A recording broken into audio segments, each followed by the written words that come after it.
खून में लिपटी हवेली, पस मंजर, साल 1930, ब्रिटानवी राज का दौर। पंजाब के एक गांव में दीवान हवेली खंडर बनती जा रही थी।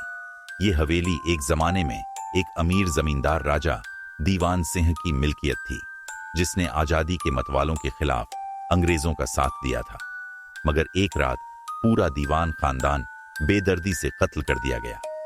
मकामी लोग कहते थे कि वहां कुछ रहता है, कोई जो अब भी इंतकाम चाहता था।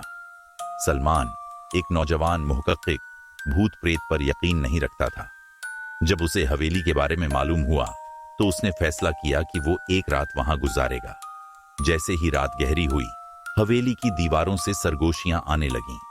अचानक एक पुराना ग्रामोफोन खुद ब खुद चलने लगा। एक भारी अंग्रेजी आवाज में गाना बजने लगा, जैसे कोई माँ जी को दोहरा रहा हो। दरवाजे खुद ब खुद खुलने लगे। अचानक आईने में एक धुंधला अक्स नजर आया। एक औरत, लहू में लथपथ, जिनकी आंखें खूंटी हुई थीं। सलमान पीछे हटा, मगर दरवाजा बंद हो चुका था। बाहर जाने का कोई रास्ता नहीं था। जैसे ही उसने दीवार की तरफ देखा, खून में लथपथ हाथ बाहर निकलकर उसकी गर्दन की तरफ बढ़ने लगे।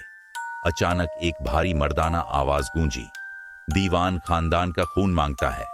सलमान चीखता रहा, लेकिन जब अगली सुबह लोग आए तो दीवान हवेली का दरवाजा खुला था। अंदर सिर्फ खून के निशान थे। सलमान कभी वापस नहीं आया।